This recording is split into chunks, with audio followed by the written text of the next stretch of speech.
Oh my goodness. Yo, listen, we have so much to catch up on, guys. The Cubs made some moves today. We'll talk about it right after this.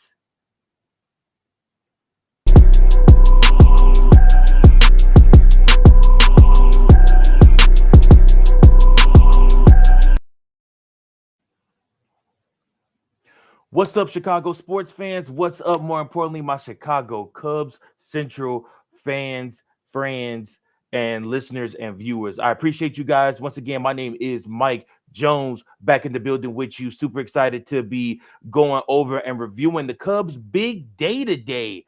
Some things that I liked and some things that have me scratching my head just wondering, what is Jed Hoyer thinking? So let's get to the good first and the most important things. The Cubs actually did make a move that I think will benefit them this season. They traded for cash consideration and also a player. They got Eli Morgan, a relief pitcher from the Cleveland Guardians. He is now a Chicago Cub.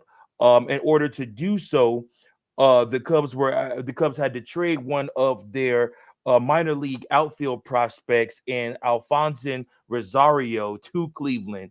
Um, we understand that we're going to have to trade some of our farm system guys in order to be able to make the deals that we need to make and get better around the margins. Let's make no mistake about it. This deal today was a deal. This trade was a trade that helped the Cubs get better around the margins. This is something that they needed to address, which is bullpen help. You lost Yency Almonte.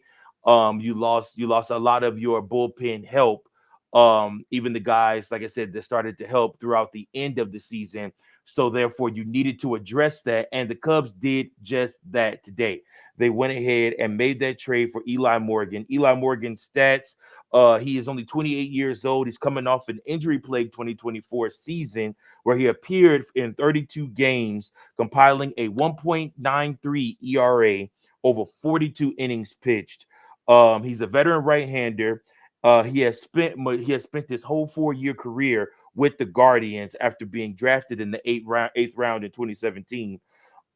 He has a career record of 18 and 12 with a 3.97 ERA in 161 games, including 19 starts when he first came up to the majors. He did spend a lot of time, again, like we said, on the injured list in 2024. He had an elbow and shoulder injury, but he returned for the final 2 months of the season, was able to stay primarily healthy, and also able to pitch in the playoffs.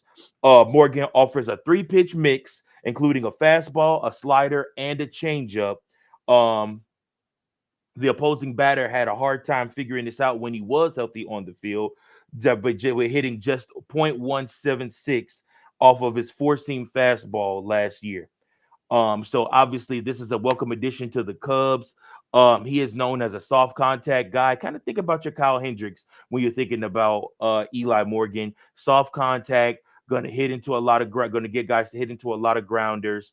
You're gonna really see the ball fly far out of the park unless he leaves something up in the air for them. But another thing that makes his contract lucrative or looks good is because he's under team control until 2027. Again, this is just a good bullpen piece, somebody that can come in the middle of games, middle inning relief, and offer you what you need as far as getting that middle inning relief and getting some guys out, eating up some innings.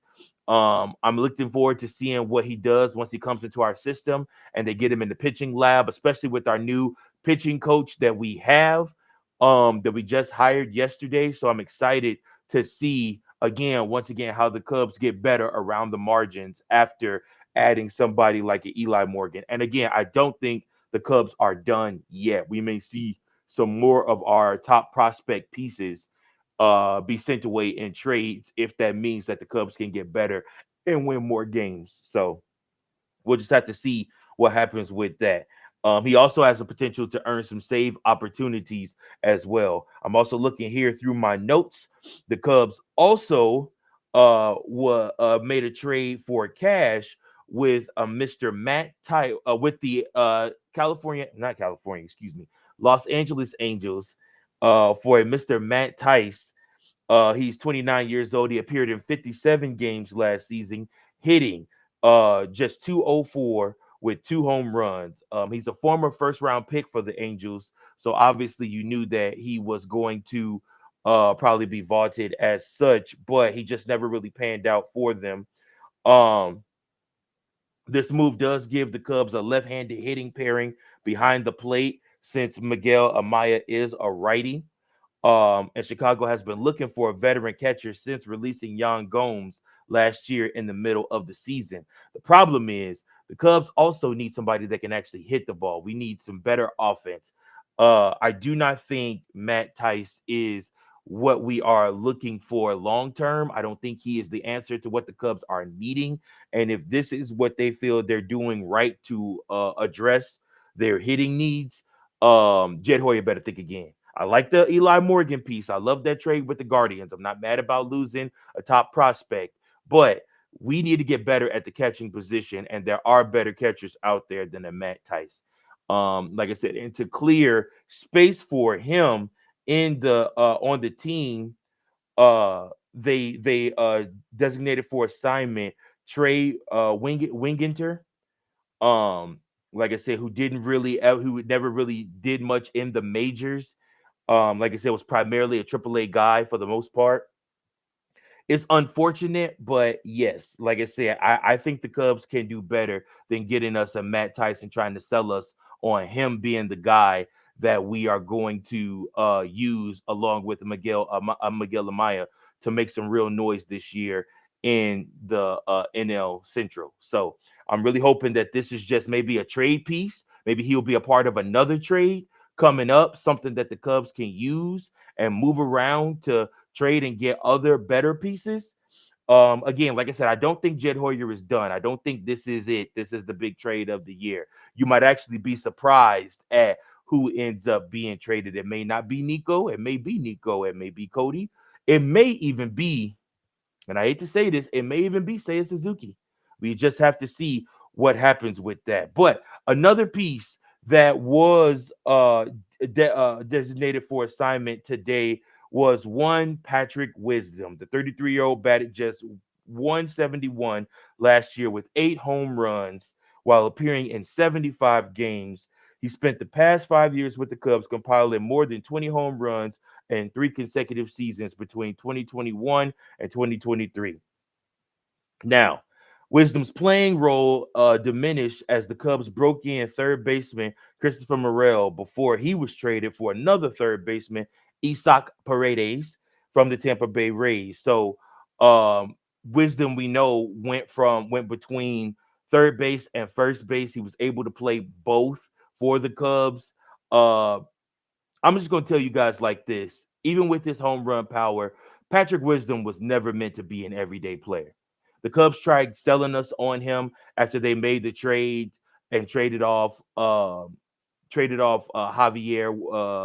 Baez and traded off Chris Bryant and traded off Anthony Rizzo. They tried to sell us on Patrick Wisdom being the future of the Cubs along with a few other guys. But honestly, he's one of those guys that's a fringe, and I'm talking about fringe, just on the fringe major league player. I mean, like I said, you're able to hit 20 home runs, but if you look at it, he just was never able to really get going and prove that he should stay in the majors to me. He never really was able to make that big of a difference. So, like I said, to me, I'm very, very happy that he is uh designated for assignment. That is a roster spot that the Cubs needed to open up.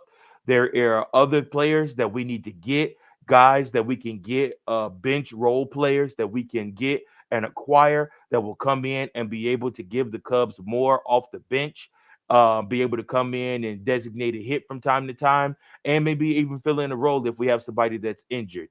I hope this is not the end of the pieces that the Cubs DFA.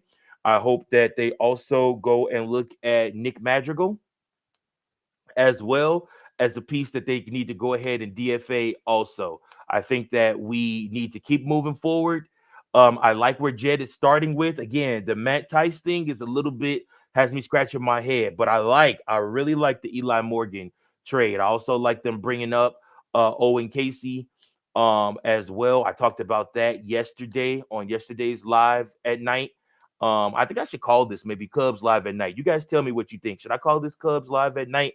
Because I think like for the foreseeable future, I'm gonna be hopping on late at night and talking Cubs with you guys after I get off of work and get done doing whatever I got to do. But again, I think it's important that we note that the Cubs are making moves. They are not resting on their laurels. I want a bigger move, though. I want Jed to do something that is going to really shake up and put fear in the hearts of the Milwaukee Brewers, the St. Louis Cardinals, the Pittsburgh Pirates, and the Cincinnati Reds. We need one of those game changer moves that is going to do that. We need another big bat, whether it come through trade or whether it come through a signing and free agency. I've been saying this all along, and I'm really hoping that the Cubs hear us out and think about that and think about considering getting some a piece like that that can really help us along the margins. Again, we have to get better along those margins. We have to continue to grow our players, grow our team, and try our hardest to be that 90 win team that we're trying to grow to. And again, this bullpen helps with that. He also is a fringe starter also, so he can be a back end starter for you. He did start for Eli Morgan, that is. He did start for the Cleveland Guardians as well. So again, I like that piece for them. It's like I said, we're gonna have to get rid of some of our trade pieces. We're gonna have to use some of our farm system guys as trade pieces. That's just the way of the world. That's how things go here. So, like I said, I think that the Cubs are on the right track. Um, and again, I think that they can obviously do this and make this happen as well. So we'll see what happens with that move right there. The Cubs are not done yet. Again, there are more trades to come, more things to come. I'm excited. We're going to be breaking it all down here.